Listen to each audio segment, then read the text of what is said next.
नमस्कार दोस्तों, आपका स्वागत है आपके अपने YouTube चैनल आरसी न्यूज में। आज दिन गुरुवार तारीख 6 जून 2024।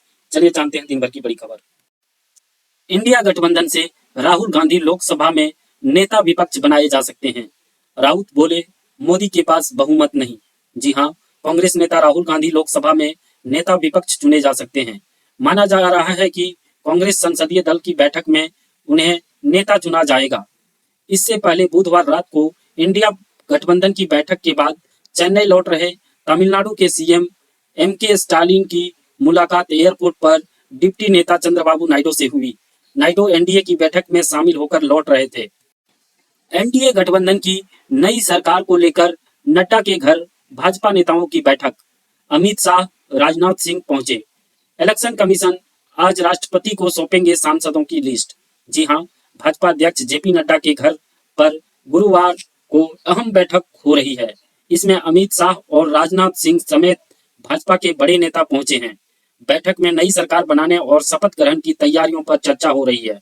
दूसरी तरफ चुनाव आयोग आज शाम 4:30 बजे राष्ट्रपति द्रौपदी मुर्मू से मिलेगा। मुख्य चुनाव आयुक्त राजीव कुमार राष्ट्रपति को नए सांसदों के नाम की सूची सौंपेंगे। वे आधिकारिक तौर पर राष्ट्रपति को बताएंगे कि सबसे बड़ी पार्टियां यहाँ गठबंधन कौन है, जिसके पास बहुमत है और कौन सरकार बनाने का दावा कर रहा है। चंद्रबाबू नायडू 12 जून को सीएम पद की शपथ लेंगे। चौथी बार बनेंगे आंध्र प्रदेश के मुख्यमंत्री। मोदी सहित नई कैबिनेट के कई मंत्री मौजूद रहेंगे। जी हां, तेलुगु देशम पार्टी टीडीपी अध्यक्ष एन चंद्रबाबू नायडू 12 जून को आंध्र प्रदेश के मुख्यमंत्री पद की शपथ लेंगे। समारोह अमरावती में होगा। इसमें नरेंद्र मोदी और नए कैबिनेट के कई मंत्री शामिल होंगे। सूत्रों के मुताबिक चंद्रबाबू नायडू शपथ ग्रहण के दिन अमरावती को राज्य की राजधानी बनाने का ऐलान कर सकते हैं। 2 जून को हैदराबाद को तेलंगाना और आंध्र प्रदेश की संयुक्त राजधानी रखने के लिए 10 साल तक का कॉन्ट्रैक्ट खत्म हो रहा है। अभी आंध्र प्रदेश का एकमात्र ऐसा राज्य है जिसकी कोई राजधानी नहीं है।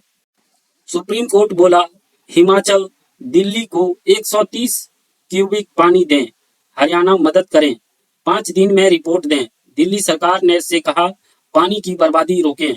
जी हां, दिल्ली सरकार ने राज्य में जल संकट के चलते सुप्रीम कोर्ट में याचिका लगाई थी कि हरियाणा, हिमाचल और उत्तर प्रदेश को 1 महीने के लिए एक्स्ट्रा पानी देने का निर्देश दें। कोर्ट ने 6 जून को मामले की सुनवाई करते हुए कहा कि हिमाचल को पानी देने में कोई आपत्ति नहीं है, इसलिए वह अपस्ट्रीम से 137 क्यूबिक पानी दिल्ली के लिए छोड़े। अगला खबर, पुणे पॉर्स केस, नाबालिग 12 जून तक ऑब्जर्वेशन होम में रहेगा। माता पिता 10 जून तक रिमांड पर। फास्ट ट्रैक कोर्ट में सुनवाई की भी मांग। जी हां, पुणे पॉर्स केस में जुवेनाइल जस्टिस बोर्ड ने नाबालिग आरोपी की ऑब्जर्वेशन होम रिमांड बढ़ा दी है।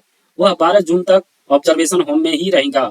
पुलिस ने बोर्ड से नाबालिग की रिमांड 14 दिन बढ़ाने की मांग की थी, लेकिन बोर्ड ने 7 दिन ही बढ़ाई।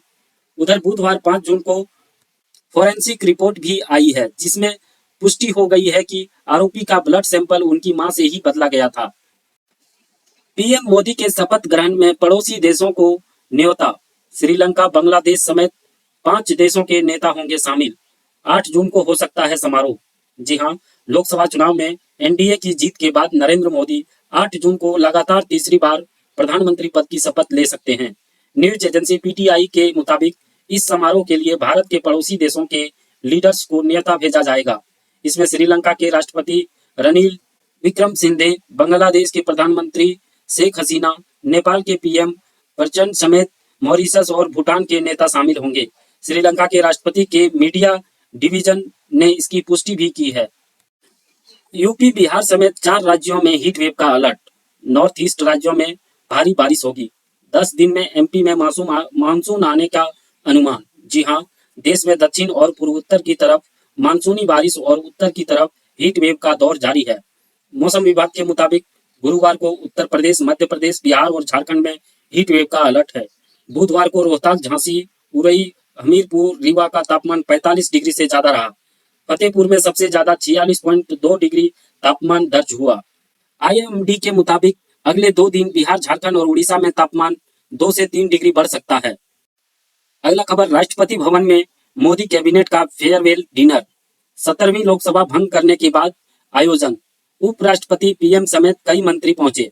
जी हां, लोकसभा चुनाव के नतीजों के बाद एनडीए नई सरकार बनाने की कवायद शुरू कर रहा है। बुधवार को राष्ट्रपति द्रौपदी मुर्मू ने 17वीं लोकसभा भंग करने के बाद कैबिनेट मंत्रियों के लिए फेयरवेल डिनर का आयोजन किया। राष्ट्रपति भवन में आयोजित इस डिनर में उपराष्ट्रपति जगदीप धनखड़, लोकसभा स्पीकर ओम बिरला, पीएम मोदी, गृह मंत्री अमित शाह, रक्षा मंत्री राजनाथ सिंह, वित्त मंत्री निर्मला सीतारमण समेत कैबिनेट के कई मंत्री शामिल हुए। बिहार से पप्पू यादव बोले, एनडीए सरकार में मोदी नहीं होंगे पीएम। सियासी उठापटक के बीच दोनों डिप्टी सीएम जाएंगे दिल्ली। नीतीश तेजस्वी पहले से ही वहीं पर है। जी हां, चुनावी नतीजों के बाद केंद्र में सियासी उठापटक जारी है। इन सब के बीच बिहार के कई नेता पहले से दिल्ली में हैं, तो कई को दिल्ली बुलाया गया है। इधर पूर्णिया से निर्दलीय जीते पप्पू यादव का बड़ा बयान सामने आया है। उन्होंने कहा कि मुझे उम्मीद है कि इंडिया गठबंधन की सरकार बनेगी और अगर एनडीए गठबंधन की सरकार बन गई तो नरेंद्र मोदी प्रधानमंत्री तो नहीं बनेंगे। अब डबल इंजन की सरकार में को पायलट हुए नीतीश कुमार, विपक्ष का खौफ दिखाकर चलाएंगे सरकार। एक्सपर्ट बोले, ठीक वाजपेयी की तरह फंस गए मोदी। जी हां, लोकसभा चुनाव के नतीजे आने के बाद नीतीश कुमार और चंद्रबाबू नायडू की चर्चा तेज हो गई है। दोनों दिल्ली की सरकार की चाबी बन गए हैं। 400 पार का दावा करने वाले मोदी भी दोनों नेताओं के आगे नतमस्तक हैं। जी हां, भाजपा की घेराबंदी भी नीतीश और नायडू पर है। नीतीश कुमार एनडीए में रहे या इंडिया गठबंधन में विपक्ष का खौफ बना ही रहेगा। वह दिल्ली से लेकर बिहार की सरकार को कभी भी हिला सकते हैं, क्योंकि सत्ता की चाबी बड़ी कड़ी है नीतीश कुमार। लखनऊ में सीएम योगी की अधिकारियों के साथ बैठक शुरू। लोकसभा चुनाव के बाद पहली मीटिंग, विभागीय कामों की होगी समीक्षा।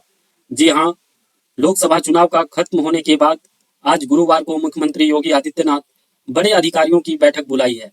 इस बैठक में सभी विभागों के प्रमुख अधिकारियों को तलब किया गया है। सब अपने काम का लेखा जोखा लेकर पहुंचे हैं। बैठक सुबह 11:30 बजे से शुरू हुई। इस बैठक में अपर मुख्य सचिव एसपी गोयल और अपर मुख्य सचिव गृह दीपक कुमार भी मौजूद रहे। चुनाव नतीजों पर मोदी को आधी दुनिया से बधाई संदेश। नेतन्याहू बोले, हमारे रिश्ते नई ऊंचाई पर पहुंचेंगे। मैक्रो बोले, मेरे प्रिय मित्र मोदी को बधाई। जी हां, लोकसभा चुनाव 2024 के नतीजे घोषित हो गए हैं। भाजपा बहुमत हासिल नहीं कर पाई। चुनाव से पहले ही विदेश दौरे को स्पीकर करने वाले नरेंद्र मोदी को सरकार बनने के लिए दूसरी पार्टियों पर निर्भर हैं। नरेंद्र मोदी लगातार तीसरी बार पीएम बन सकते हैं। अगर वे एक बार फिर से पीएम बनते हैं तो वे जवाहरलाल नेहरू के बाद यह उपलब्धि हासिल करने वाले दूसरे पीएम होंगे। मोदी को दुनिया भर से बधाई संदेश मिलने शुरू हो गए हैं। अब तक 90 से ज्यादा वर्ल्ड लीडर्स सोशल मीडिया और लेटर्स के जरिए मोदी को बधाई दे चुके हैं। इसमें बांग्लादेश की पीएम शेख हसीना से लेकर साउथ कोरिया के राष्ट्रपति यून सुकू रियोल तक शामिल हैं। सुनीता विलियम्स को स्पेस स्टेशन ले जाने वाला मिसाइल लॉन्च। बोइंग के स्टारलाइनर स्पेक्ट ने उड़ान भरी, पहले 2 बार टल गई थी। जी हां, भारतीय मूल की एस्ट्रोनॉट सुनीता विलियम और बुच विलियर को इंटरनेशनल स्पेस स्टेशन आईएसएस ले जाने वाला बोइंग का स्टारलाइनर मिशन बुधवार 5 जून को भारतीय समयानुसार 8:30 बजे लॉन्च हुआ। स्पेसक्राफ्ट गुरुवार को रात 9:45 पे इंटरनेशनल स्पेस स्टेशन पहुंचेगा। अगला खबर, सेंसेक्स में 400 अंक से ज्यादा की तेजी, निफ्टी भी 140 अंक से ज्यादा चढ़ा। एसबीआई के शेयर में 4% की बढ़त। जी हां, सेंसेक्स आज यानी गुरुवार 6 जून को 400 अंक से ज्यादा की तेजी के साथ 74,800 के स्तर पर कारोबार कर रहा है। वहीं निफ्टी में भी 140 अंक से ज्यादा की बढ़त है। ये 22,760 के स्तर पर कारोबार कर रहा है। सेंसेक्स के 30 शेयरों में से 22 में बढ़त और 8 में गिरावट है। आज सरकारी बैंक और रियट्स शेयरों में सबसे ज्यादा तेजी है। एसबीआई सेंसेक्स का टॉप गेनर है। चांदी में आज 2000 से ज्यादा की तेजी, ये 90,643 रुपये प्रति किलोग्राम में बिक रही है। सोना फिर 73,000 के करीब पहुंचा। जी हां, सोना चांदी की कीमतों में आज यानी 6 जून को बढ़त देखने को मिल रही है। India bulletin and jewellers association के अनुसार 10 ग्राम 24 कैरेट सोना 871 रुपये महंगा होकर ₹72,857 पर पहुंच गया है। वहीं चांदी की बात करें तो आज 1 किलो चांदी ₹2,113 बढ़कर ₹90,643 प्रति किलोग्राम में बिक रही है। T20 वर्ल्ड कप में आज पाकिस्तान वर्सेस अमेरिका। पाकिस्तान अपने अभियान की करेगी शुरुआत। पहली बार दोनों टीम होंगी आमने सामने। जी हाँ, T20 वर्ल्ड कप का 11वां मैच अमेरिका और पाकिस्तान के बीच खेला जाएगा। इस मैच के साथ पाकिस्तान इस T20 वर्ल्ड कप में अपने अभियान की शुरुआत करेगी। वहीं अमेरिका ने इस वर्ल्ड कप के पहले मुकाबले में कनाडा को 7 विकेट से हराया था। पाकिस्तान ने पिछले 2 T20 वर्ल्ड कप में अच्छा परफॉर्म किया है। 2021 में वर्ल्ड कप में पाकिस्तान सेमीफाइनल तक पहुंचा था। वहीं 2022 के T20 वर्ल्ड कप में पाकिस्तान फाइनल भी खेला। उसे फाइनल में इंग्लैंड ने हराया था। आपका बहुत बहुत धन्यवाद दोस्तों, हमारे YouTube चैनल आरसी न्यूज को देखने के लिए। आप ऐसे ही बड़ी खबरों को देखने के लिए हमारे चैनल को सब्सक्राइब और लाइक कर सकते हैं।